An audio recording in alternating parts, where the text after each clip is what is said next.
الرجيم بسم الله الرحمن الرحيم الحمد لله رب العالمين والصلاة والسلام على أشرف الأنبياء والمرسلين قال الله في شأنه وما أرسلناك إلا رحمة للعالمين محبوب رب المشرقين والمغربين وجد الحسن والحسين المكي المدني القرشي الهاشمي المولانا أبي القاسم محمد اللهم صل على محمد وآله الطيبين الطاهرين المعصومين المظلومين ولعنة الله على أعدائهم وغاصب حقوقهم ومنكر فضائلهم وعظمتهم أجمعين أما بعد فقد قال الله تبارك وتعالى في كتابه المجيد وفرقانه الحميد وخطابه المتين وهو أصدق الصادقين وقوله الحق بسم الله الرحمن الرحيم والعصر إن الإنسان لفي خسر إلا الذين آمنوا وعملوا الصالحات وتواصوا بالحق وتواصوا بالصبر اللهم صل على محمد عزیزان محترم، وہی سورہ عصر جس کی تلاوت سے عشرے کا آغاز کیا تھا، اسی کے ذیل میں کچھ گفتگو کو آگے بڑھانا چاہتا ہوں۔ اللہ سبحانہ و تعالی سورہ عصر کے اندر ارشاد فرما رہا ہے کہ زمانے کی قسم انسان نقصان میں ہے، خسارے میں ہے، گھاٹے میں ہے۔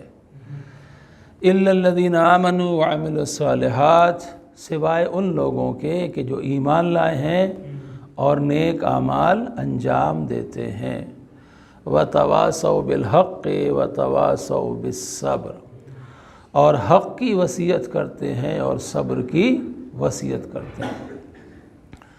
تو معلوم یہ ہوا کہ جو لوگ ایمان والے ہیں، نیک اعمال انجام دیتے ہیں، حق اور صبر کے دامن کو نہیں چھوڑا ہے، وہ قرآن کی نظر میں اور اللہ کی نظر میں کامیاب ہیں۔ اس کے علاوہ جو بھی ہے، چاہے اس کے پاس قارون کا خزانہ آ جائے، چاہے فرعون کی طاقت آ جائے، چاہے یزید کا لشکر آ جائے، کچھ بھی اس کے پاس ہو، وہ سب کے سب خسارے میں ہیں، گھاٹے میں ہیں اور نقصان میں ہیں۔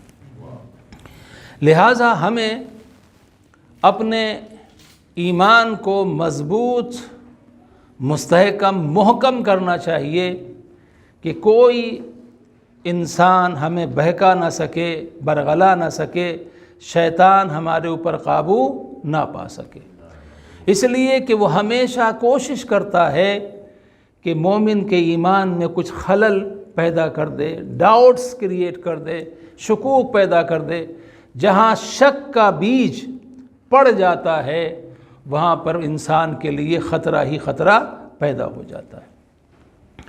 لہٰذا ایمان ہمارا مضبوط ہونا چاہیے، اور جب ایمان کی فاؤنڈیشن ہماری مضبوط ہوگی تو انشاءاللہ اس کے اوپر جو عمل کی بلڈنگ تیار ہوگی وہ بھی مضبوط ہوگی، اور جب ایمان بھی ہو اور نیک اعمال بھی ہوں تو انشاءاللہ انسان حق کے اوپر قائم رہے گا اور صبر کے دامن کو چھوڑے گا نہیں۔ اب یہاں پر ایک بات جو ہے وہ ہے، آپ امت مسلمہ کی بات کریں تو ایمان کس کے اوپر لانا ہے؟ اللہ کے اوپر۔ تو تمام مسلمان کہتے ہیں کہ بھئی ہم اللہ کو مانتے ہیں، اللہ پر ہمارا ایمان ہے، اگرچہ اللہ کے اوپر ایمان میں بھی فرق ہے۔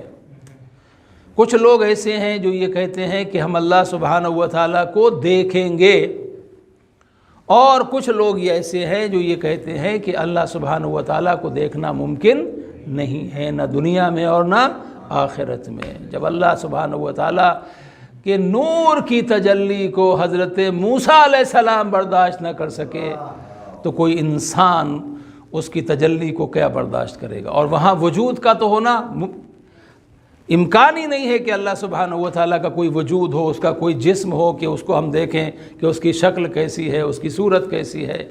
ہاں اگر بہت زیادہ دیکھنے کی تمنا ہے کہ ہم دیدار خداوندی کا ثواب حاصل کرنا چاہتے ہیں تو کہا پریشان نہ ہو، نبی نے کہا النظر الی وجہ علی ابن ابی طالب عبادہ، علی کے چہرے کی طرف نظر ڈالنا عبادت ہے۔ تو عزیزان محترم، کچھ اللہ سبحانہ و تعالیٰ نے ایسے مظہر پیدا کر دیے ہیں کہ جن کو دیکھنے کے بعد انسان کو اس بات کا اندازہ ہی ہوتا ہے کہ جب مخلوق ایسی ہے تو خالق کیسا ہوگا، جب عبد ایسے ہیں تو معبود کیسا ہوگا۔ تو یہ پہلی منزل ہوئی۔ اس کے بعد یہ ہے کہ وہ اللہ جو ہے وہ عادل ہے، اس کا عدل ضروری ہے، اس کا عادل ہونا۔ اگر وہ عادل نہ ہو تو پھر انسان کو جزا اور سزا کیسے ملے گی۔ اب اللہ سبحانہ و تعالیٰ کے ایمان کے بعد آگے بات بڑھی نبوتوں کی، تو بھئی سارے نبیوں کو مان لیا، کتابوں کی بات چلی تو ساری کتابوں کو مان لیا، اور پھر جو ہمارے آخری نبی احمد مجتبیٰ محمد مصطفیٰ صلی اللہ علیہ وآلہ وسلم، اللہم صلی علی محمد، جو پیغمبر خاتمی مرتبت ہیں، ان کو تمام مسلمانوں نے تسلیم کر لیا اور ان کے اوپر ایمان لے آئے۔ یہاں تک بات مسلمانوں میں ٹھیک ٹھاک ہے، لیکن اب رسول اللہ کے بعد کیا ہوگا، یہاں سے راستے الگ الگ ہو جاتے ہیں۔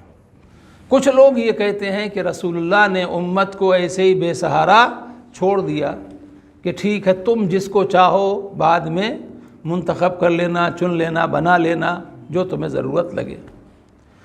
اور کچھ لوگ وہ ہیں کہ جو قرآن کی روشنی میں یہ کہتے ہیں اور عقل کی روشنی میں یہ کہتے ہیں، عقل کی روشنی میں قرآن کی دلیل کے ساتھ یہ کہتے ہیں۔ عقل یہ کہتی ہے کہ یہ ممکن ہی نہیں ہے کہ کوئی انسان ایک عظیم باغ لگا کے جائے اور اس کو ایسی لاوارث چھوڑ کے چلا جائے کہ کوئی بھی آئے اس میں لوٹ مار کرے، اس کو برباد کر دے۔ اگر کوئی چیز بنائی جاتی ہے تو اس کا محافظ بھی انسان اپنے بعد بنا کے جاتا ہے، اور اسی کی دلیل قرآن نے پیش کی وَإِن لَّمْ تَفْعَلْ فَمَا بَلَّغْتَ رِسَالَتَهُ، اے نبی اگر آپ نے یہ نہ کیا تو گویا کوئی بھی رسالت کا کام انجام نہیں دیا۔ یعنی مطلب یہ ہے کہ آپ نے کیا تو بہت اچھا ہے، کسی نبی نے ایسا نہیں کیا، لیکن اگر اپنے بعد انتظام نہیں کیا تو پھر یہ ساری محنت برباد ہو جائے گی۔ مگر انتظام آپ کی طرف سے نہیں ہوگا۔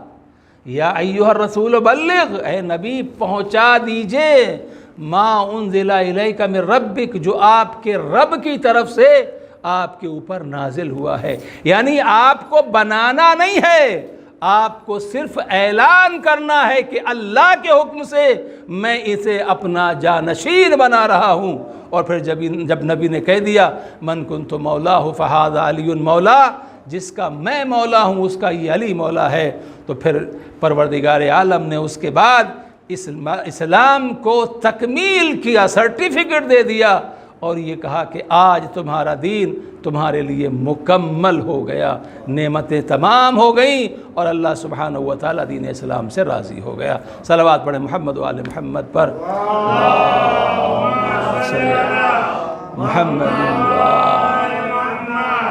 اب عزیزان محترم میں کیا کروں، جتنے افراد میرے سامنے ہیں اسی حساب سے میں گفتگو کو کر رہا ہوں۔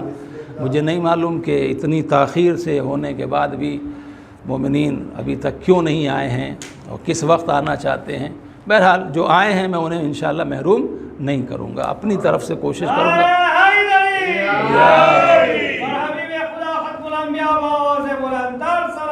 اللہم صلی علی محمد۔ تو میں بہت آسان لفظوں میں باتوں کو پہنچا رہا ہوں کہ بھئی ایک جو مسلمانوں کا طبقہ ہے وہ کہتا ہے کہ نبی نے چھوڑ دیا ایسی، اور اس کے بعد کیا ہوا کہ اجماع ہوا، لوگوں نے جمع ہو کر پہلے صاحب کو خلیفہ منتخب کر لیا، جبکہ اجماع میں مولا علی علیہ السلام موجود نہیں تھے۔ مولا علی علیہ السلام کہاں تھے؟ رسول اللہ کے غسل و کفن کے اندر مصروف تھے، اور وہاں پر اجماع ہو گیا۔ چلیے ٹھیک ہے، مسلمانوں نے چن لیا۔ تو اب جو ایک بار اصول بنا ہے وہ اصول قائم رہنا چاہیے، لیکن جب دوسرے خلیفہ کا نمبر آیا تو پھر کوئی اجماع نہیں ہوا، بلکہ پہلے خلیفہ نے انہیں نومینیٹ کر دیا اپنے بعد کہ میرے بعد یہ خلیفہ ہوں گے۔ تو اب سوال یہ ہے کہ جو پاور رسول اللہ کے پاس نہیں تھی، رسول اللہ اپنے بعد کسی کو خلیفہ بنا کے نہیں جا رہے تھے، تو پھر پہلے خلیفہ کو یہ پاور کہاں سے ملی؟ تو اب یہ نومینیشن ہوا۔ اب اس کے بعد جب تیسری منزل آئی تو اب نومینیشن بھی نہیں ہے، بلکہ شورا بنا دیا گیا، ایک کمیٹی 10 افراد کی، 10 لوگوں کی، کہ یہ کمیٹی جسے بنائے گی وہ بن جائے گا۔ اور اس میں مولا علی علیہ السلام کا نام بھی تھا، توجہ کیجئے گا، مولا علی علیہ السلام کا بھی نام ہے، اور سب لوگوں کی نظر مولا علی کے اوپر ہے۔ زیادہ تر لوگ یہ سمجھتے ہیں، چاہتے ہیں کہ مولا علی بنے، لیکن وہاں پر ایک شق لگائی گئی، ایک کنڈیشن لگائی گئی، ہم آپ کو خلیفہ ماننے کے لیے تیار ہیں، آپ کی بیعت ہو جائے گی، آپ کو خلیفہ مان لیں گے، مگر ایک شرط ہے۔ شرط کیا ہے؟ کہ آپ کو قرآن اور سنت رسول اور سیرت شیخین کے اوپر عمل کرنا پڑے گا۔ تو مولا علی علیہ السلام نے فرمایا کہ بھائی جہاں تک قرآن اور سنت رسول کی بات ہے تو میرا کوئی عمل اس کے خلاف ہوتا ہی نہیں ہے۔ اب تیسری جو بات تم نے کہی ہے، اگر سیرت شیخین مطابق قرآن اور سنت رسول ہے تو الگ سے شرط لگانے کی ضرورت نہیں ہے، اور اگر اس کے خلاف ہے تو میں کبھی اس پر عمل کرنے والا نہیں ہوں۔ نتیجہ یہ ہوا کہ امام علی علیہ السلام نے منع کر دیا، اور پھر تیسرے خلیفہ نے اس کو قبول کر لیا، وہ خلیفہ بن گئے۔ اب چوتھی باری آئی مولا علی علیہ السلام کی۔ اب حالات یہ ہو گئے ہیں کہ تیسرے خلیفہ کے قتل کے بعد لوگ جو ہیں وہ مولا علی علیہ السلام کے دروازے پہ جا کے آوازیں دے رہے ہیں کہ یا علی ہم آپ کی بیعت کرنا چاہتے ہیں، گھر سے باہر آئیے، ہم بیعت کرنا چاہتے ہیں۔ امام کہتے ہیں جاؤ، چلے جاؤ، مجھے تمہاری خلافت کی ضرورت نہیں ہے۔ لیکن لوگوں کا اصرار بڑھ رہا ہے، یہاں تک کہ مجمع نے پکار کے یہ کہنا شروع کیا اگر آپ نے خلافت کو قبول نہیں کیا تو ہم روز محشر رسول اللہ سے شکایت کریں گے کہ ہمیں ہدایت کی ضرورت تھی اور مولا علی نے ہدایت کرنے سے منع کر دیا تھا۔ امام نے فرمایا ٹھیک ہے، اگر یہی بات ہے تو پھر میرے گھر سے نہیں، گھر سے جاؤ، مسجد میں پہنچو، مسجد میں انتظار کرو، میں مسجد میں آ کے بیعت لوں گا۔ اب سارا مجمع وہاں سے چلا، مسجد کے اندر آ گیا، مجمع انتظار میں ہے۔ ہوتا کیا ہے کہ جسے پوسٹ چاہیے ہوتی ہے وہ لوگوں کے پیچھے پیچھے دوڑتا ہے۔ یہ مولا علی علیہ السلام کی شان ہے کہ علی خلافت کے پیچھے نہیں جا رہے ہیں بلکہ خلافت علی کے پیچھے جا رہی ہے۔ یا علی ہمیں قبول کر لیجئے، یا علی ہمیں قبول کر لیجئے۔ یعنی کچھ لوگ ایسے ہوتے ہیں جنہیں عہدہ ملنے سے ان کی عزت بڑھ جاتی ہے، کچھ لوگ ایسے ہوتے ہیں جو کسی عہدے کو قبول کر لیتے ہیں تو اس عہدے کی عزت بڑھ جاتی ہے۔ مولا علی علیہ السلام نے جو خلافت کا عہدہ تھا اس کو عزت بخشی۔ اب خیر وہ مسجد میں آ گئے، مولا دیکھا مجمع بیٹھا ہوا ہے، اور امام علیہ السلام ایک مرتبہ چلے ممبر کی طرف۔ اب ممبر کی طرف جب چلے تو ممبر کا طریقہ کیا تھا کہ رسول اللہ جو تھے وہ عرش ممبر کے اوپر، یعنی سب سے اوپر والا جو زینہ تھا اس پر بیٹھتے تھے۔ جب پہلے خلیفہ کا نمبر آیا تو انہوں نے پہلے زینے کو چھوڑ دیا، تعظیم رسول میں دوسرے زینے پر بیٹھ گئے۔ اس کے بعد جب دوسرے خلیفہ کا نمبر آیا تو انہوں نے تعظیم رسول اور پہلے خلیفہ کی رسپیکٹ میں پہلے اور دوسرے زینے کو چھوڑ دیا، تیسرے پہ بیٹھ گئے۔ اب اس کے بعد جب تیسرے خلیفہ کا زمانہ آیا تو انہوں نے تعظیم رسول اور پہلے اور دوسرے خلیفہ کی تعظیم میں جو 3 زینے تھے ان کو چھوڑ دیا، وہ چوتھے پہ بیٹھ گئے۔ تو لوگوں نے سوچا کہ اب علی جو ہے وہ سب سے نیچے والے زینے پہ جا کے بیٹھیں گے، لیکن جب میرا مولا چلا تو میرے مولا جب تشریف لے گئے ممبر کی طرف تو پہلے زینے پہ قدم رکھا، دوسرے زینے پہ قدم رکھا، تیسرے زینے پہ قدم رکھا، چوتھے زینے پہ قدم رکھا، اور اسی جگہ جا کے بیٹھے جہاں پر رسول اللہ بیٹھتے تھے۔ جو رسول اللہ کا مقام تھا، جو رسول اللہ کی جگہ تھی، وہاں پر بیٹھ گئے۔ اب امام جب وہاں بیٹھے تو مجمع میں چیمہ گوئیاں شروع ہوئیں، کانا پھوسی شروع ہوئی، ایک دوسرے سے کچھ کان میں کہہ رہے ہیں، ایک دوسرے کو دیکھ رہے ہیں، یہ کیا ہو رہا ہے، یہ کیا ہو رہا ہے۔ تو مولا نے دیکھا، جب لوگوں کے زبان سے نہیں بول سکتے لیکن یہ دیکھا کہ لوگ پریشان ہیں، مضطرب ہیں، تو امام نے پوچھا پریشان کیوں ہو، بے چینی کی وجہ کیا ہے؟ تو انہوں نے کہا کہ بھائی اب تک یہ ہوتا رہا کہ ہر خلیفہ رسول اور پہلے والے خلیفہ کی تعظیم میں اس زینے کو چھوڑ کر نیچے بیٹھتا تھا، لیکن آپ رسول کی جگہ پر بیٹھ گئے ہیں۔ تعجب اس بات کا ہے، ایک مرتبہ امام نے فرمایا یہ ممبر جہاں پر میں رسول کی جگہ پر بیٹھا ہوں یہ لکڑی کا بنا ہوا ہے، اگر لکڑی کے ممبر پر میں رسول کی جگہ پر بیٹھ رہا ہوں تو تمہیں تعجب ہو رہا ہے، ارے میں تو وہ ہوں جسے نبی نے اپنی دوش پر خانہ کعبہ میں بلند کر کے بتوں کو توڑوایا تھا۔ جو نبی کی دوش کا سوار ہو وہ لکڑی کے ممبر پہ بیٹھ جائے تمہیں تعجب ہوتا ہے؟ صلوات بر محمد و آل محمد، اللہم صلی علی محمد۔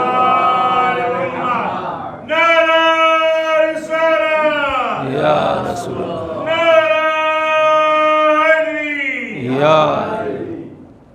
یا آپ حضرات سے گزارش ہے کہ دیکھیے اب تک جو مجلس ہے میں نے زبردستی کھینچی ہے یہاں تک، تو اب یہ چند راتیں بچی ہیں، آپ لوگ جو ہے تھوڑا ٹائم سے آ جایا کیجئے تو مجلس صحیح سے شروع ہو سکے اور انسان دل سے کچھ پڑھ سکے۔ میں تو بہرحال اپنی طرف سے کوشش کرتا ہوں، مجھے مجمع کا کوئی فرق نہیں پڑتا، لیکن یہ ایک فطرت ہے انسان کی کہ اگر لوگ نہیں ہوتے ہیں تو تھوڑا سا اثر پڑتا ہے، لہٰذا میرے اوپر اثر پڑے اس کا کوئی فرق نہیں پڑتا، لیکن ذکر محمد و آل محمد میں کوئی کمی نہ آئے اس لیے آپ سے کہہ رہا ہوں کہ آپ وقت پہ آ جایا کیجئے۔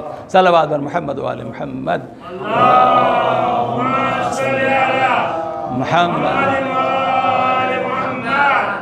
اب عزیزان محترم آپ آمادہ ہو گئے سننے کے لیے، تو اب یہ سلسلہ جو ہے مولا علی علیہ السلام کا، بھئی ٹھیک ہے مولا علی علیہ السلام خلیفہ ہیں، تمام مسلمانوں کے خلیفہ ہیں، سب کے خلیفہ ہیں، کسی کے پہلے خلیفہ ہیں، کسی کے چوتھے خلیفہ ہیں، جو بلا فصل ماننے والے ہیں ان کے پہلے خلیفہ ہیں رسول اللہ کے فوراً بعد، اور دوسرے مسلمان چوتھا مانتے ہیں، ہمیں اس میں کوئی جھگڑا کرنے کی ضرورت نہیں ہے۔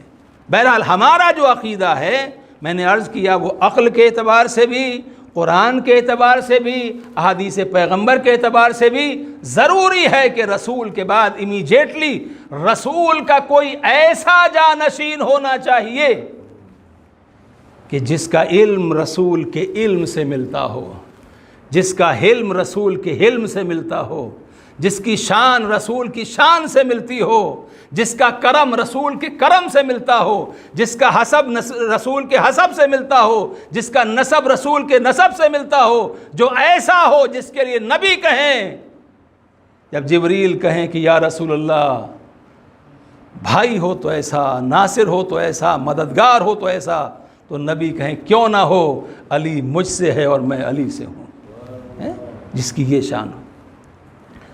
اب عزیزان محترم بات یہ ہے کہ انسان کو حق، ایمان، نیک اعمال اور حق، اب یہ حق جو ہے ظاہر سی بات ہے کہ دین جو ہے وہ دین حق ہے، جس کے لیے اللہ سبحانہ و تعالیٰ نے ارشاد فرمایا هو الذی ارسل رسولہ بالہدی ودین الحق لیظہرہ علی الدین کلہ ولو کرہ المشرکون، کہ اللہ سبحانہ و تعالیٰ وہ ہے کہ جس نے رسول کو بھیجا ہدایت کے ساتھ اور دین حق کے ساتھ، کاہے کے لیے؟ تاکہ یہ تمام ادیان کے اوپر، جتنے ریلیجن ہیں سب کے اوپر غالب آ جائے، بھلے ہی مشرکین کو تکلیف ہو۔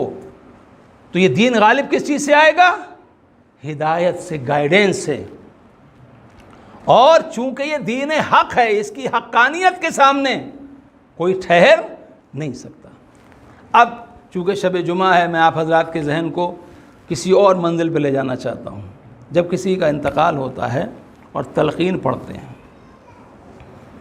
تو تلقین کے فقرے ہیں وَأَنَّ الْمَوْتَ حق وَسُؤَالَ مُنْكَرٍ وَنَكِيرٍ فِي الْقَبْرِ حق وَالْبَعْثَ حق، یہ سارے حق حق حق۔ موت حق ہے، منکر اور نکیر کا سوال قبر میں کرنا حق ہے، قبر سے اٹھنا حق ہے، میزان حق ہے، صراط حق ہے۔ یعنی اس کا مطلب یہ ہے کہ ان سے تم بچ نہیں پاؤ گے، کتنی بھی بچنے کی کوشش کرو مگر ان سے بچ نہیں پاؤ گے، موت آئے گی۔ وَلَوْ كُنْتُمْ فِي بُرُوجٍ مُشَيَّدَةٍ، چاہے اپنے آپ کو تم مضبوط قلعوں کے اندر بند کر لو لیکن موت کا فرشتہ وہاں بھی پہنچ جائے گا، تو حق ہے۔ منکر نکیر کا سوال ہوگا، صراط پر گزرنا پڑے گا، یہ ساری چیزیں حق ہیں۔ تو اب حق کے لیے ظاہر سی بات ہے کہ جب یہ حق ہے اور ان منزلوں سے گزرنا ہے تو پھر ہادی اور رہبر ایسا ہونا چاہیے جو ہر منزل پر ہمارے کام آ جائے۔ تو جب موت کی منزل آئی اور وہ جو آئے جب موت کا فرشتہ آیا روح قبض کرنے کے لیے، اور اس نے دیکھا کہ مومن ہے، متقی ہے، پرہیزگار ہے، اہل بیت کا چاہنے والا ہے، تو اس نے سب سے پہلے کہا مومن موت آنے سے پہلے خوشخبری سن لے۔ کہا کیا خوشخبری سنا رہے ہو؟ کہا خوشخبری یہ ہے کہ ذرا اپنی آنکھیں کھول، دیکھ تیرے سرانے کون کھڑا ہوا ہے۔ اب جو مومن نے آنکھیں کھولی تو 5 نور سامنے ہیں، 5 زوات سامنے ہیں۔ کہا کون ہے؟ کہا رسول اللہ آ گئے، حضرت زہرا آ گئیں، مولا علی آ گئے، امام حسن آ گئے، امام حسین آ گئے۔ اتنا سننا تھا، جو انسان ہمیشہ موت سے ڈرتا تھا ملک الموت سے کہتا ہے تو نے آنے میں دیر کیوں کر دی؟ اگر پہلے آ گیا ہوتا ان کی زیارت ہم پہلے ہی کر لیتے، ہم تو ان کے روضوں کی زیارت کی تمنا کرتے تھے، یہ خود آ گئے۔ تو یہ حق ہے۔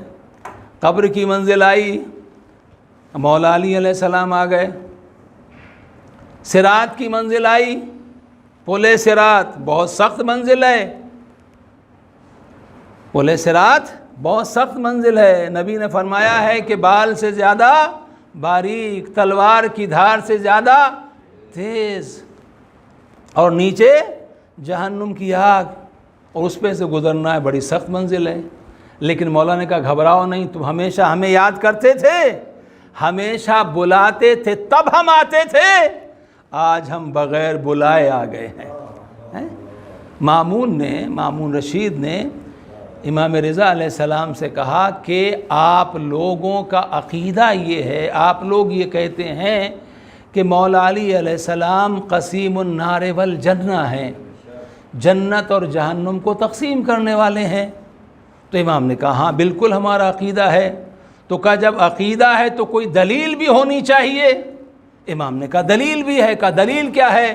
کہا تم نے رسول اللہ کی حدیث سنی ہے، رسول اللہ نے فرمایا ہے علی سے دوستی رکھے گا، علی کی دوستی ایمان ہے، اور علی سے عداوت اور دشمنی کفر ہے۔ اس نے کہا ہاں یہ تو سنا ہے کہ علی کی محبت ایمان ہے اور علی سے دشمنی کفر ہے۔ تو امام نے کہا پھر فیصلہ ہو گیا، یہ بتاؤ مومن کہاں جائے گا؟ مومن کہاں جائے گا؟ کہا جنت میں۔ کافر کہاں جائے گا؟ جہنم میں۔ تو کہا بات معلوم ہو گئی نا، جو علی سے محبت کرے گا وہ جنتی، جو علی سے دشمنی کرے گا وہ جہنمی۔ تو علی ہو گئے نا قسیم النار والجنہ۔ کہا ہاں اتنی بات تو صحیح ہے۔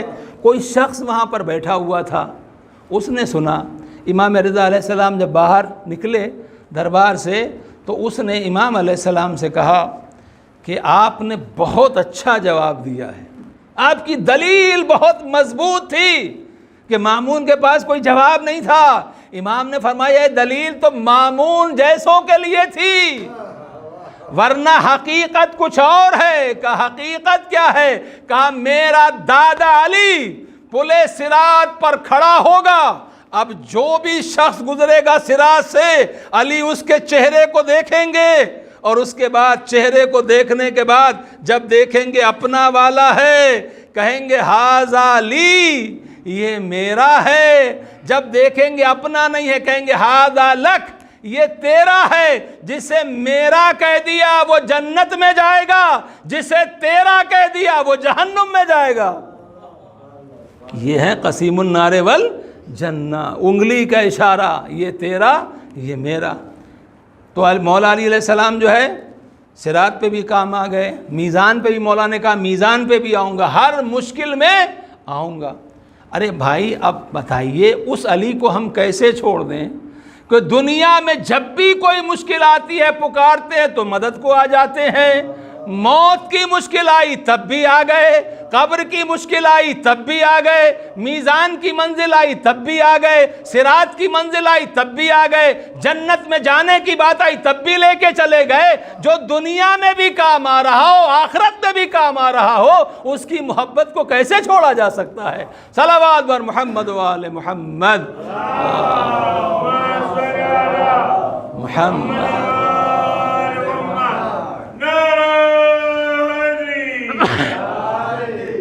اسی لیے پیغمبر نے فرمایا الحق مع علی و علی المال حق، حق علی کے ساتھ ہے اور علی حق کے ساتھ ہے۔ تو جہاں جہاں حق وہاں وہاں علی، اور جہاں علی نہیں ہے وہاں حق نہیں ہے، چاہے یہاں ہو چاہے کہیں اور ہو، جو بھی جگہ ہو، گھر کس کا ہے اس سے کوئی واسطہ نہیں ہے۔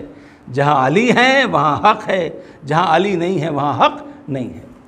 تو اب سوال کیا ہے کہ ہم کو بننا ہے علی والا، مولا علی والا بننا ہے، تو مولا علی والا بننے کے لیے ضروری کیا ہے کہ ہم مولا علی علیہ السلام کے سیرت کے اوپر عمل کریں، جو انہوں نے ہم کو حکم دیا ہے اس کے اوپر عمل کریں، صرف زبان سے نہ کہیں۔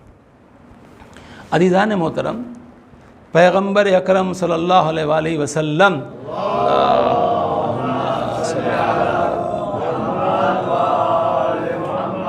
کی حدیث ہے القبر ینادی بخمس کلمات، قبر جو ہے وہ 5 کلمات کے ذریعے سے، بہت توجہ کیجئے گا انشاءاللہ آپ محظوظ بھی ہوں گے اور شاید ہمیں کچھ اپنے آپ کو سدھارنے کا سمجھنے کا موقع بھی ملے گا۔ دیکھیے کوئی بھی انسان ہے، اگر کوئی انسان کہے میں حج پہ جا رہا ہوں تو سب سے پہلا کام کیا کرے گا؟ پاسپورٹ کے لیے اپلائی کرے گا، پیسے کا انتظام کرے گا، پھر ڈھونڈے گا کہ بھئی کون سا جو یہاں سے کاروان جا رہے ہیں قافلے جا رہے ہیں کون سا قافلہ بہتر ہوگا کہ جہاں ہمیں رہنے کی پریشانی بھی نہ ہو اور ہمارے واجبات بھی اچھی طریقے سے ادا ہو جائیں۔ تو یہ ساری کوشش کرے گا، تبھی یہ مانا جائے گا کہ یہ حج پر جا رہا ہے۔ اور خالی کوئی انسان کہے میں حج پہ جا رہا ہوں حج پہ جا رہا ہوں، نہ پاسپورٹ نہ پیسہ نہ انتظام نہ کوئی کاروان، تو اس کا مطلب یہ ہے کہ وہ صرف زبان سے کہہ رہا ہے۔ تو قبر آواز دیتی ہے، 5 مرتبہ روزانہ ندا دیتی ہے، کیا کہتی ہے؟ میں تنہائی کا گھر ہوں، میرے لیے کوئی مونس اور دوست بھیجو۔ آپ بتائیے اگر آپ کو کہیں جانا ہو تو آپ یہ بھی پہلے تو یہ سوچتے ہیں کہ بھئی کوئی سفر میں ساتھ میں وہ دوست اچھا ہے، لیکن جس جگہ پر ہے نا وہاں کوئی نہ ہو، میں بالکل اکیلا تنہا کا کیسے گزرے گی؟ ابھی دنیا میں تو خیر ایک ایسا دوست مل گیا ہے، پہلے زمانے میں کہتے تھے کہ بھئی سب سے اچھا دوست کیا ہے؟ کتاب۔ اگر کوئی نہیں مل رہا ہے تو کتاب کھول کے بیٹھ جاؤ، کتاب پڑھنے لگو۔ لیکن ابھی ایک ایسا دوست مل گیا ہے کہ جس نے ساری دوستیوں کو پیچھے چھوڑ دیا ہے، اور اس کا نام ہے موبائل۔ انسان گھر میں بیٹھ کے بھی ایک جگہ سب بیٹھے ہیں، اور اس کے بعد بھی اگر آواز باپ بیٹے کو آواز ہے تب تو چونک کے پوچھتا ہے کون سی نئی بات ہو گئی، اسے خبر ہی نہیں ہے، موبائل میں گم۔ یعنی ایک بڑی اچھی مثال کوئی کسی نے دی کہ اگر کوئی بڑا گھر ہو اور گھر کے لوگوں کو جمع کرنا ہو تو جمع کرنے کا سب سے اچھا طریقہ کیا ہے؟ وائی فائی آف کر دو، ادھر سے نکلے گا وائی فائی نہیں آ رہی، وائی فائی نہیں آ رہی، وائی فائی نہیں آ رہی، سب جمع ہو جائیں گے جگہ کے اوپر. اور یہ موبائل اب اتنا زیادہ اس کی عادت ہو گئی لوگوں کو کہ مجلس میں بھی موبائل، طواف خانہ کعبہ وہاں بھی موبائل، یہ ہر جگہ موبائل جو ہے وہ پہنچ جاتا ہے. اور یہ اب آپ دیکھیے بات میں سے بات نکل آئی، اتنی کوشش کرتا ہے، اتنی دعائیں کرتا ہے، پروردگار مجھے امام حسین علیہ السلام کی زیارت نصیب ہو جائے، زیارت نصیب ہو جائے، تو پورا ٹائم یہاں کرتا ہے کہ زیارت نصیب ہو جائے، پیسے کا انتظام بھی کرتا ہو. وہاں پہنچا تو وہاں بھی دیکھو تو ارے بھائی یہ تو یہاں بھی آپ کے پاس ہے، تو وہاں کا ٹائم تو کم سے کم جس سے ملنے آئے ہو اس کے لیے رکھو. مسجدیں بھی خالی نہیں ہیں موبائل کے شر سے، مجلسیں بھی خالی نہیں ہیں موبائل کے شر سے. لہٰذا اس سے محبت انسیت ٹھیک ہے، لیکن اتنی زیادہ نہیں کہ جس محبوب کی محبت میں آئے ہیں اسے ہم بھول جائیں، یہ کامیاب نہ ہو اپنے مقصد میں. تو قبر کیا کہتی ہے؟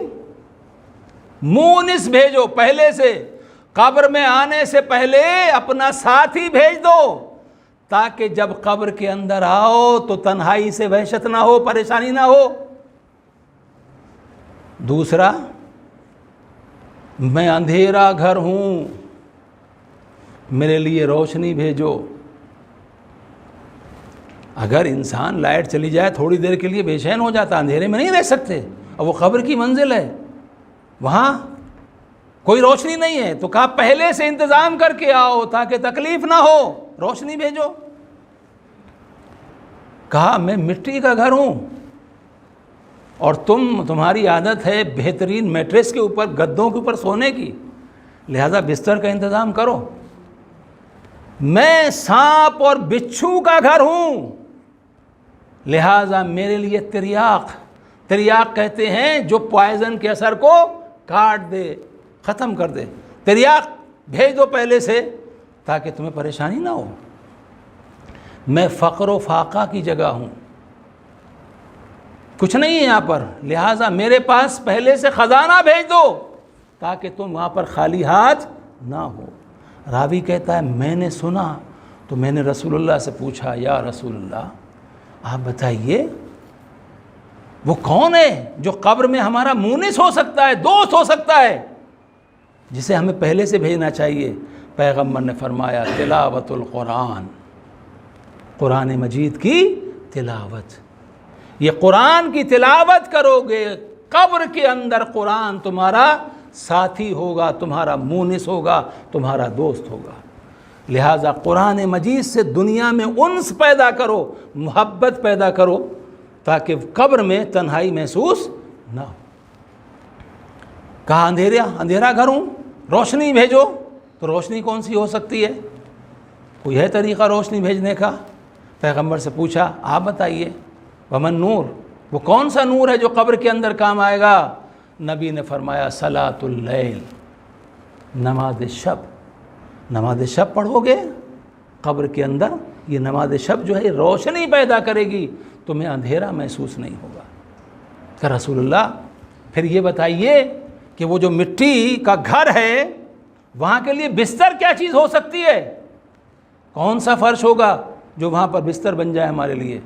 تو نبی نے فرمایا اعمال صالح، نیک اعمال. یہ نیک اعمال جو تم بھیجو گے، یہ نیک اعمال تمہارے لیے وہاں بستر کا کام کریں گے، تمہیں بستر کی کمی محسوس نہیں ہوگی. اچھا، سانپ اور بچھو کی جگہ ہوں، سانپ اور بچھی کا گھر ہوں. تریاق، وہ تریاق کون سی چیز ہے جو ان کے زہر کے اثر کو توڑ دے، زہر کا اثر نہ ہو؟ کون سی چیز ہے؟ کوئی چیز ہے؟ نبی نے فرمایا التوبہ. التوبہ، استغفار پڑھنا، استغفار کرو. یہ تریاق کا کام کرے گی، جو زہر کا اثر ہے اس کو ختم کر دے گی. بہت عظیم عبادت ہے توبہ. توبہ صرف معافی مانگنا نہیں ہے، توبہ معافی ہے، لیکن اس کے علاوہ بھی اگر کوئی انسان استغفار کرتا ہے یہ مسلسل عبادت ہے. اگر عبادت نہ ہوتی تو معصومین استغفار نہیں پڑھتے. دعائے کمیل ہے. آج آپ نے دیکھا کتنے مرتبہ مولا علی علیہ السلام نے اس میں فرمایا ہے کہ پروردگار میرے ان گناہوں کو بخش دے، میرے ان گناہوں کو بخش دے، میرے ان گناہوں کو بخش دے۔ امام تو معصوم ہیں، لیکن وہ ہم کو بتا رہے ہیں کہ تم توبہ زیادہ کرو تاکہ قبر کے اندر تمہیں پریشانی نہ ہو۔ پھر اس کے بعد فقر و فاقے کی جگہ ہے، تو وہاں کے لیے خزانہ کیا ہو سکتا ہے؟ کوئی خزانہ ہے وہاں کے لیے؟ نبی سے پوچھا خزانہ کون سا خزانہ ہے کہ جو وہاں پر کام آئے گا؟ نبی نے کہا کلمۃ لا الہ الا اللہ۔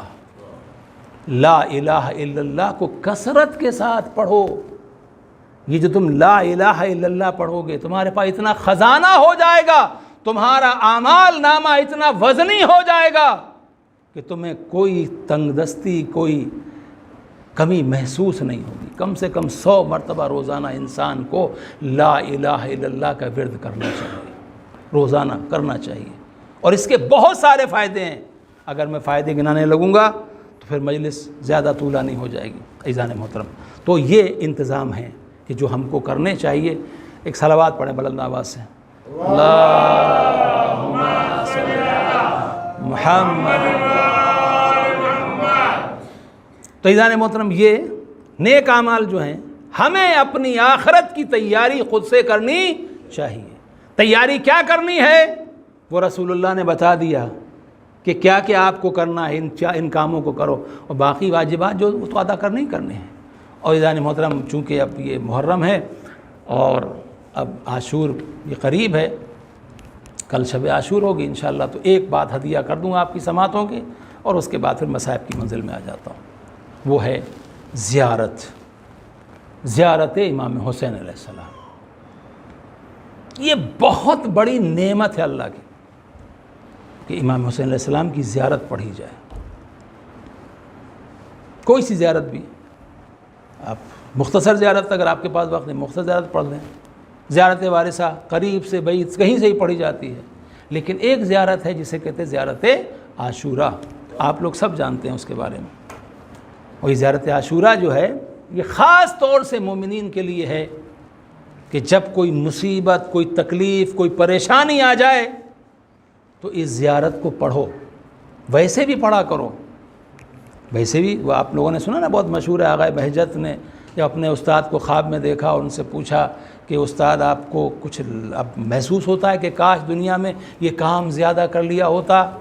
تو استاد نے کہا ہاں، بس یہ لگتا ہے کہ زیارت عاشورہ اور زیادہ پڑھی ہوتی، اور زیادہ پڑھی ہوتی۔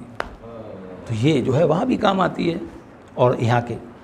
تو اب یہ زیارت عاشورہ مشکلات میں کیسے کام آئے گی؟ اور ایک دیکھیے اس کے اندر ایک عجیب رمز بھی ہے، وہ یہ ہے کہ زیارت عاشورہ صرف جو مولا کا سچا چاہنے والا ہے وہی پڑھے گا، دوسرا پڑھے گا بھی نہیں، اس لیے کہ اس کے اندر صرف سلام نہیں ہے بلکہ اس کے اندر لعنت بھی ہے۔ تو جو اوریجنل ہوگا وہی اس کی تلاوت کر سکتا ہے، دوسرے اس کا فیض حاصل نہیں کر سکتے، وہ محروم رہیں گے اس کے ثواب سے۔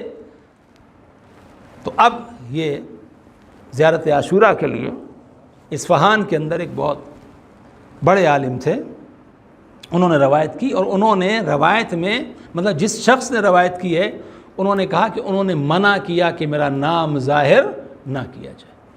انہوں نے خواب میں دیکھا کہ مجھے حکم دیا جا رہا ہے کہ 45,000 تومان فلاں شخص کو لے جا کے دے دو۔ کہا میں خواب سے بیدار ہوں، میں نے کہا یہ تو خواب ہے، لیکن خواب میں مجھے ایک اماؤنٹ بتایا گیا ہے کہ اتنا اماؤنٹ آپ کو جا کے فلاں کو دینا ہے۔ میں سوچتا رہا یہ صحیح ہے غلط ہے کیا ہے، خواب ہے خیال ہے۔ میرے پاس پیسے جمع تھے، اب 45,000 خیر اس ٹائم تو کچھ ویلو نہیں ہے ایران میں، لیکن اس زمانے میں بہت زیادہ تھے 45,000۔ تو کہا میں نے جمع کر کے رکھے تھے، تو ایک مرتبہ میں نے ان کو چیک کرنا شروع کیا کتنا میرے پاس سیونگز کتنی ہیں۔ اب جو میں نے اس کو کاؤنٹ کیا گنے تو وہ 45,000 تومان تھے، 45,000 جو خواب میں حکم ملا تھا۔ تو پھر تھوڑا سا یقین بڑھا کہ نہیں یہ صرف خواب نہیں ہے۔ اب گئے دیکھیں بھئی کون آدمی ہے کس کی مدد کے لیے۔ اب وہ جو جگہ بتائی گئی جب وہاں پہنچے تو دیکھا کہ یہ دکاندار جو اس کو تو میں جانتا ہوں، چھوٹی سی دکان لیے بیٹھا ہوا ہے وہ. اس کے پاس گئے، انتظار کرتے رہے، فرصت میں ہو. پھر اس سے کہا بھائی ذرا آئیے، کچھ کام ہے آپ سے. مسجد میں لے کے گئے اور مسجد میں لے جا کے کہا کہ بھائی آپ یہ بتائیے کہ آپ کو کیا ضرورت ہے، آپ کو کچھ ضرورت ہے میں آپ کی مدد کروں. انہوں نے کہا کہ نہیں، مجھے آپ کی کوئی مدد نہیں چاہیے. یہ اصرار کر رہے ہیں، وہ انکار کر رہے ہیں. یہاں تک کہ جب وہ انکار کرتے رہے، انہوں نے آخر میں وہ جو لے کے گئے تھے 45,000 تومان وہ نکالے اور نکال کے انہیں دے دیے اور کہا کہ یہ رکھیے، مجھے حکم ملا ہے لہٰذا میں آپ تک اسے پہنچا رہا ہوں، آپ اسے رکھ لیجئے. اب انہیں یہ پتہ نہیں ہے کہ ان کو ضرورت کتنے کی ہے.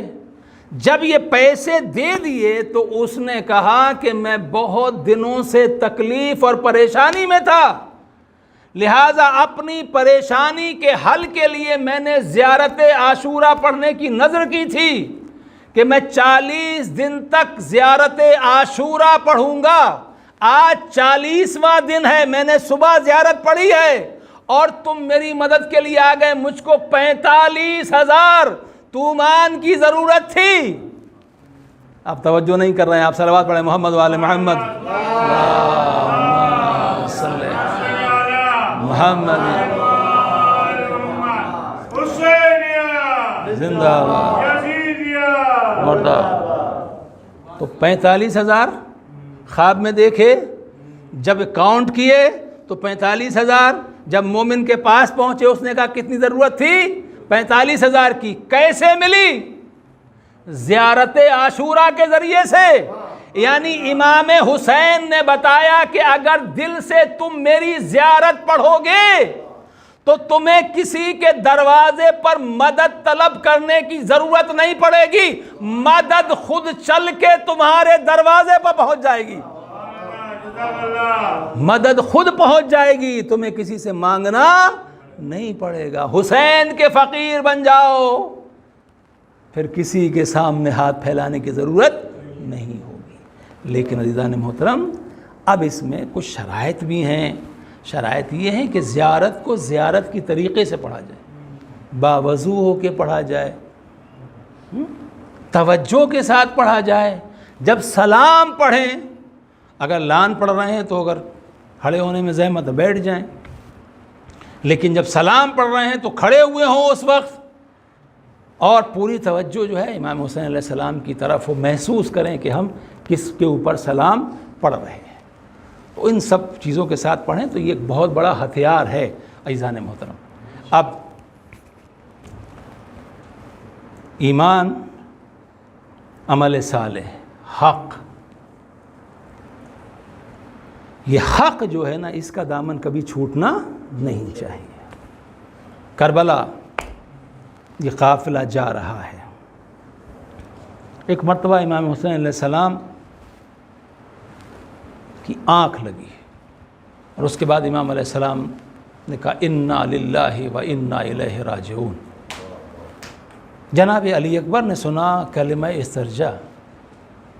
پوچھا بابا یہ اچانک، کیونکہ انا للہ و انا الیہ راجعون جب کوئی مصیبت ہوتی، کسی کے انتقال کی خبر ہو تب پڑھا جاتا ہے.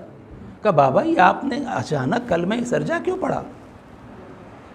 امام فرماتے ہیں بیٹا علی اکبر، جتنا ہم آگے بڑھ رہے ہیں موت ہم سے قریب ہوتی جا رہی ہے. اتنا سننا تھا. جناب علی اکبر نے کہا بابا ہم حق پہ ہیں. کہا بیٹا اگر ہم حق پہ نہیں ہوں گے تو کون حق پہ ہوگا؟ بس ایک جملہ سن لیجئے. یعنی لگتا یہ ہے کہ یہ کربلا کا علی نہیں بلکہ مدینے کا علی بول رہا ہے. کہتے بابا جب ہم حق کے اوپر ہیں تو ہمیں کیا پرواہ ہے کہ ہم موت پر جا پڑیں یا موت ہم پر آ پڑے. یعنی جہاں پر حق ہوتا ہے وہاں انسان موت سے ڈرتا نہیں ہے. عزادارو، آج آپ کو امام حسین کے اسی جوان کا ماتم کرنا ہے جو ہم شکل پیغمبر تھا. جب امام حسین علیہ السلام کو رسول اللہ کی زیارت کا اشتیاق ہوتا تھا، تمنا ہوتی تھی، تو جناب علی اکبر کے چہرے کو دیکھ لیتے تھے. روایت کہتی ہے کہ جب امام زین العابدین علیہ السلام کی ولادت ہوئی تو امام حسین علیہ السلام نے امام زین العابدین علیہ السلام کو ایک کپڑے میں لپیٹ کے لے جا کے مسجد کی محراب میں رکھ دیا اور کہا پروردگار میں اپنے اس لال کو تیری نظر کر رہا ہوں۔ امام حسین نے امام سجاد علیہ السلام کو نظر مولا کیا اور اس کے بعد مولا علی علیہ السلام آئے اور اس بیٹے کو اٹھایا اور اٹھانے کے بعد میں کہا پروردگار تیری اس امانت کو میں اپنے حوالے کر رہا ہوں تاکہ تیرے دین کے لیے اسے تیار کر سکوں۔ اب اس کے بعد جب جناب علی اکبر پیدا ہوئے، امام حسین علیہ السلام نے بچے کو سفید کپڑے میں لپیٹ کے لے جا کے محراب میں رکھا اور کہا پروردگار یہ میرا بچہ تیری نظر ہے، میں تیری بارگاہ میں پیش کر رہا ہوں۔ اب علی نہیں تھے تو اب جناب زینب بڑھ گئی اور کہا میرے معبود تیری اس امانت کو میں لے جا رہی ہوں، میں اس کی خدمت کر کے اسے تیرے دین کے لیے تیار کروں گی۔ ہاں عزاداروں، کربلا آ گئی، صبح عاشور نمودار ہوئی۔ جب صبح کی نماز کا وقت ہوا، امام حسین علیہ السلام نے جناب علی اکبر سے کہا بیٹا علی اکبر اذان کہو۔ علی اکبر نے اذان کہہ دی، نماز صبح ہوئی اور اس کے بعد اب حملہ شروع ہو گیا۔ اور اس کے بعد ایک وقت وہ آیا کہ جب جناب علی اکبر امام حسین علیہ السلام سے فرماتے ہیں بابا اب مجھے مقتل کی اجازت دے دیجیے۔ عزاداروں، امام حسین علیہ السلام کے لیے اجازت دینا آسان نہیں تھا، بہت مشکل تھا، لیکن دین خدا کو بچانا زیادہ اہم تھا۔ لہٰذا کہا جاؤ بیٹا اکبر خدا حافظ، لیکن جانے سے پہلے اپنی اماں سے ملاقات کر کے آؤ، اپنی پھوپھی زینب کے پاس جاؤ، اجازت لے کے آؤ۔ ماں کے پاس گئے، ماں نے کہا جاؤ بیٹا خدا حافظ۔ اب جناب زینب کے پاس پہنچے، جب جناب زینب کے پاس پہنچے جناب زینب نے دیکھا آج اکبر کے آنے کا انداز بدلا ہوا ہے، لگتا یہ ہے علی اکبر کچھ مانگنے کے لیے آ رہے ہیں، کچھ سوال کرنا چاہتے ہیں۔ ایک مرتبہ جناب زینب کہتی بیٹا اکبر کہو کیا کہنا چاہتے ہو؟ کہا پھوپھی اماں میں آپ سے کچھ مانگنے کے لیے آیا ہوں، لیکن پھوپھی اماں وعدہ کیجئے جو مانگ رہا ہوں وہ دے دیں گی۔ جناب زینب نے کہا بیٹا اکبر کبھی ایسا ہوا ہے کہ تم نے مانگا ہو زینب نے نہ دیا ہو؟ کہ پھوپھی اماں آج تک تو مانگنے کی ضرورت بھی نہیں ہوتی تھی، لیکن جو آج مانگ رہا ہوں آپ کے لیے دینا بہت مشکل ہے۔ کہا علی اکبر بتاؤ تو صحیح کیا مانگ رہے ہو؟ کہ پھوپھی اماں بابا کی نصرت کے لیے میدان میں جانا چاہتا ہوں، مرنے کی اجازت دے دیجئے۔ میں اتنا سننا تھا جناب زینب تڑپ گئی، علی اکبر تم میرے نانا کی شبیہ ہو، اے اکبر تمہیں معلوم ہے ہم نے کس ارمانوں سے تمہیں بڑا کیا ہے، اے علی اکبر ہم تمہیں کیسے اجازت دے سکتے ہیں؟ علی اکبر خاموش کھڑے رہے۔ اس کے بعد میں کہا پھوپھی اماں اجازت نہیں دیتی ہیں نہ دیجئے، لیکن میرے ایک سوال کا جواب دے دیجئے۔ کہ کون سا سوال؟ پھوپھی اماں اگر آپ مجھے اجازت نہیں دیں گی میں میدان میں نہیں جاؤں گا، میں شہید نہیں ہوں گا۔ پھوپھی اماں میرا بابا قتل کر دیا جائے گا۔ اے پھوپھی اماں جب روز محشر دادی فاطمہ آپ سے یہ پوچھیں گی زینب تو نے علی اکبر کو بچا لیا، میرا حسین شہید ہو گیا، اے پھوپھی اماں بتائیے آپ کیا جواب دیں گی؟ اتنا سننا تھا۔ ایک مرتبہ جناب زینب نے کہا بیٹا اکبر ایک اکبر کیا میں حسین پر ہزاروں علی اکبر قربان کر سکتی ہوں، جاؤ میرے لال جاؤ۔ عزادارو علی اکبر جانا چاہتے ہیں۔ حمید ابن مسلم کہتا ہے کہ بار بار خیمے کا پردہ اٹھتا تھا پھر گرتا تھا، ایسا لگتا تھا علی اکبر خیمے سے نکلنا چاہتے ہیں اور بیویاں خیمے کے اندر واپس بلا لیتی ہیں۔ ارے بیویاں واپس بلا لیتی ہیں۔ علی اکبر آئے، ایک مرتبہ امام حسین علیہ السلام نے جناب علی اکبر کو رخصت کیا۔ اب جب علی اکبر رخصت ہو رہے تھے تو جناب علی اکبر کی نظر پڑی، کیا دیکھا کہ سامنے عمر سعد اس انداز میں کھڑا ہوا ہے کہ اس کے سر کے اوپر چھتری تنی ہوئی ہے، سایہ کیا گیا ہے۔ امام سے جناب علی اکبر کہتے بابا آپ دھوپ میں کھڑے ہیں اور وہ ظالم سائے میں کھڑا ہوا۔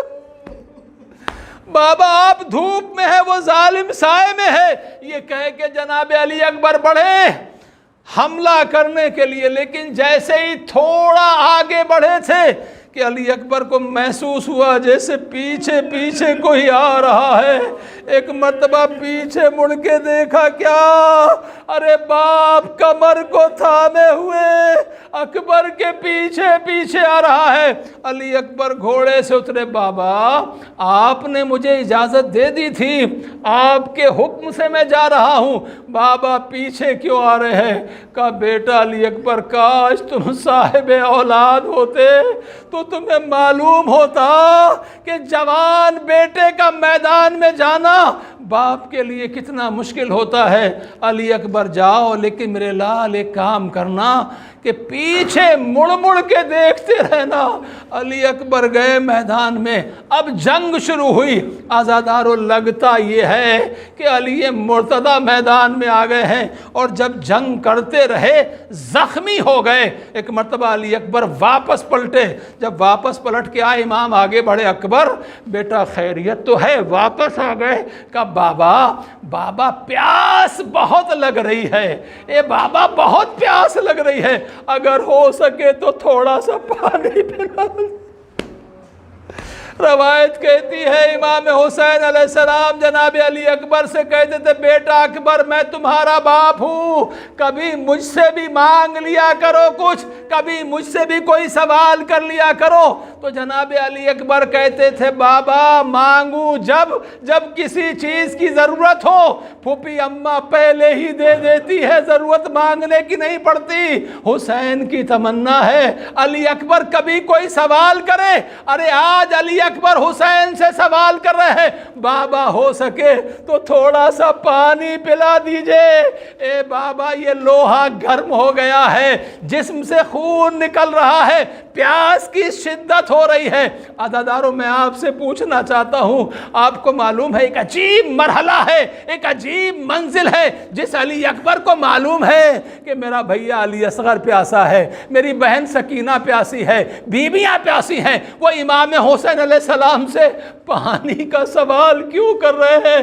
علی اکبر کیوں پانی کا سوال کر رہے ہیں؟ ارے بعض علماء نے لکھا وجہ یہ تھی، علی اکبر جانتے تھے جب میں شہید ہو جاؤں گا تو میرا شہید ہونا بابا کے لیے بہت سخت ہوگا، لہٰذا بابا کے ذہن کو اپنی شہادت سے اپنی پیاس کی طرف منتقل کر رہے تھے۔ عزاداروں، امام نے فرمایا، اکبر بیٹا پیاس بہت لگی ہے، میرے لال پانی تو نہیں ہے؟ ہاں نانا رسول اللہ تمہیں سیراب کریں گے، بابا علی تمہیں سیراب کریں گے۔ بیٹا ایسا کرو، اپنی زبان کو میرے منہ کے اندر رکھو، میرے دہن میں ڈال دو، شاید تھوڑا سکون مل جائے۔ علی اکبر نے اپنی سوکھی زبان کو امام حسین کے دہن میں ڈالا، فوراً زبان کو واپس نکال لیا۔ امام نے پوچھا، بیٹا اکبر کیا ہوا؟ کہا بابا آپ کی زبان میں تو کانٹے پڑے ہوئے، بابا آپ کی زبان میں تو کانٹے پڑے ہوئے ہیں۔ اللہ اکبر، امام نے انگشتری کو نکالا، اکبر اس انگوٹھی کو اپنے منہ کے اندر رکھ لو، تھوڑی تسلی ہو جائے گی۔ علی اکبر واپس میدان میں گئے، جنگ ہوتی رہی۔ اب اس کے بعد روایت کہتی ہے سنان ملعون نے بڑھ کے جناب علی اکبر کے سینے میں نیزہ مارا، نیزے کا لگنا تھا، نیزے کو واپس کھینچا، نیزہ تو واپس آ گیا، لیکن نیزے کی یعنی علی اکبر کے سینے میں ٹوٹ گئی۔ اے عزادارو، عجیب غیرت تھی علی اکبر میں، عجیب غیرت تھی علی اکبر میں۔ جب سینے میں نیزے کی یعنی ٹوٹی تو علی اکبر زمین پر نہیں گرے، بلکہ روایت کرتی ہے کہ علی اکبر نے اپنے آپ کو گھوڑے کی گردن سے لپٹا لیا، گھوڑے کی گردن میں باہیں ڈال لی۔ اب جدھر جدھر گھوڑا جاتا ہے اشقیاء بڑھ کے تلواریں مارتے ہیں، وار کرتے ہیں، وَقَتَّلُوهُ اِرْبًا اِرْبًا، ارے اکبر کے جسم کے ٹکڑے ہو رہے ہیں، اکبر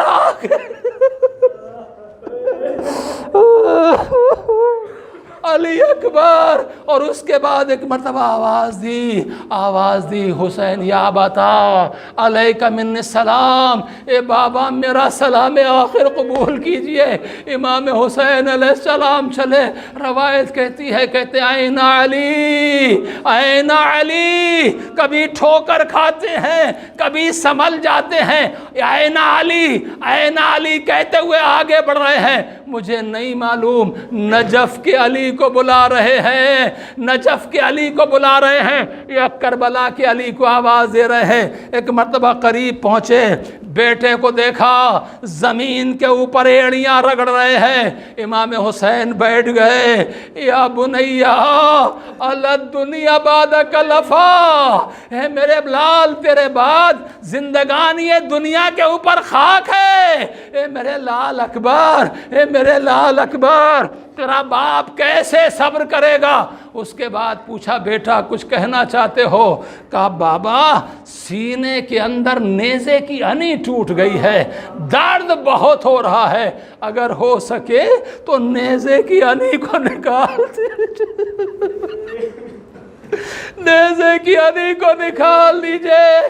آزادارو خلیل کربلا زمین کربلا پہ دو زانو ہو کے بیٹھا، ایک ہاتھ علی اکبر کے سینے پر رکھا، ایک ہاتھ سے نیزے کی انی کو پکڑا، یا علی کہا۔ ارے نیزے کی انی کے ساتھ علی اکبر کا کلیجہ باہر آ گیا، حسین لاشیں بگرے، اے میرے اکبر، شبیہ پیغمبر خاک میں مل گئی۔ اب امام چاہتے ہیں کہ لاش علی اکبر کو لے کے خیمے کے اندر جائیں، لیکن جوان کا لاشا نہیں اٹھتا، تو ایک مرتبہ سینے سے سینے کو ملایا، حسین لے کے چلے، کبھی لاش کو زمین پر رکھ دیتے ہیں کبھی پھر اٹھا لیتے ہیں، علی اکبر کے قدم زمین پر خط کھینچتے جاتے ہیں۔ جب خیموں کے قریب پہنچے اب ہمت نہ رہی تو آواز دی بنی ہاشم کے بچوں آؤ حسین کی مدد کرو، جوان کا لاشا ہے، حسین سے نہیں اٹھتا۔